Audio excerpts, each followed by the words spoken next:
Hey, welcome back to the course. So let's start our section 2, the RTAs introduction. This section actually consists of 6 lectures. Okay, the key takeaways of this section are, so you will come to know about what exactly is real-time application. You'll come to know about real-time operating system. Then we'll discuss some of the key differences between RTOS and GPOS in terms of task scheduling, latency, priority inversion, etc. Then we'll cover what exactly is multitasking, which is essential in the domain of real-time operating system. Alright, so now let's begin with our first lecture. So that is understanding what is real-time application. First, let's see what are the truths and myths related to the word of real-time computing. The myth is the real-time computing is equivalent to fast computing. But the truth is the real-time computing is equivalent to predictable computing. The myth about real-time computing is real-time computing means higher performance. The truth is, in real-time computing, timeliness is more important than performance.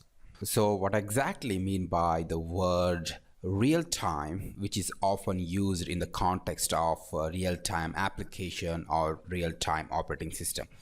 So the word real-time signifies that the application or the operating system deals with guarantees, not with raw speed. So whenever we say something is real time, then the timeliness is more important. That is, it promises to meet its deadline for a given timeline instead of just talking about raw speed. Application developers who think they need a real-time system for better performance of their application can actually get the performance they require by simply upgrading their hardware with faster processors, RAM, high-speed buses, etc. That doesn't make a system real-time. A real-time system deals with guarantees, not with promises. So if an application with limited hardware, if it is able to meet a timeliness execution, then that system or application can be called as real-time. So a real-time system is one in which the correctness of the computations not only depends upon the logical correctness of the computation, but also upon the time at which the result is produced. If the timing constraints are not met, system failure is said to have occurred. For example, take a look into this graph. Here, this line indicates that it is a non-real-time application, and this line indicates a real-time application. So I have just plotted a graph of execution iterations versus response time. Here you can see during multiple iterations, the execution time or the response time of a real-time application is almost constant. So it is roughly taking around, say, 2.5 seconds for every iteration. So its response time is fairly constant between multiple execution iterations. But take a look into the non-real-time application. So its response time is varying. For the first iteration, it took around 4 seconds. Then for the next iteration, its response time was around 1.5 seconds. And for the next iteration, it took something around 2.5. So the non-real-time application doesn't meet the timeliness behavior. So you cannot trust this application, isn't it? Because its response time is keep on varying between multiple iterations. So a non-real-time application will show this kind of behavior, that its response time is always vary as time passes.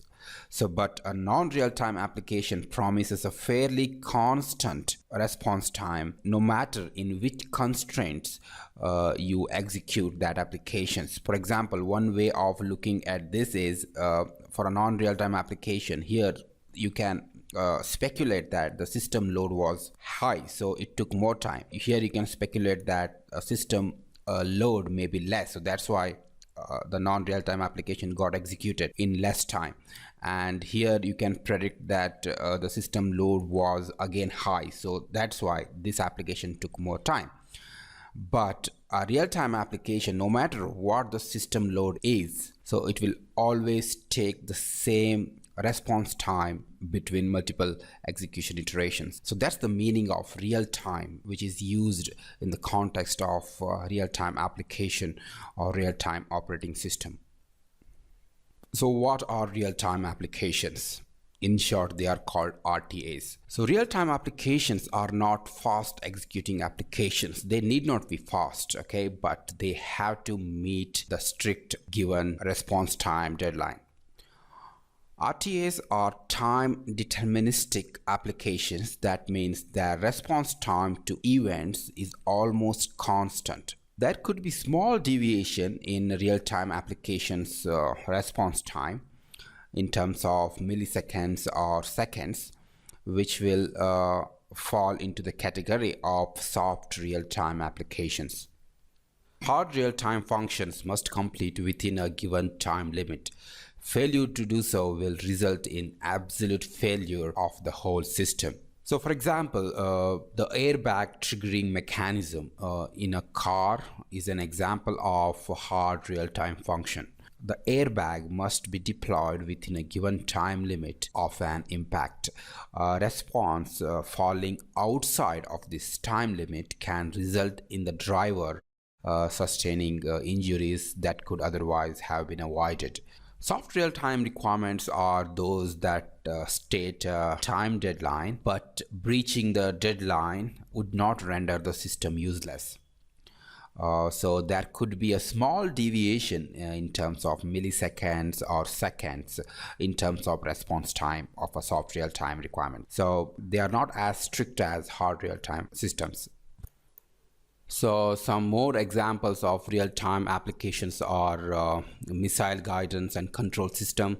This is indeed a hard real-time system because timeliness and the response time is always strict, and the deviation in the response time can cause chaos. So all the control system requirements are usually hard real-time systems. And anti-lock braking system in a car, which is truly a hard real-time scenario, and airbag deployment in a four-wheeler also can be considered as a hard real-time applications, because the timeliness, the response time from detecting a crash to the deployment of airbag is very important. So airbag deployment can be considered as a hard real-time application, whereas the VoIP, that is voice over internet, can be considered as a soft real-time, because during communication even there could be always a delay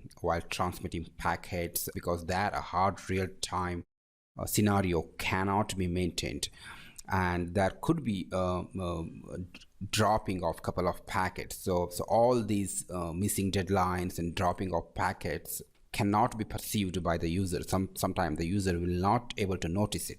So VoIP can be considered as a soft real-time systems.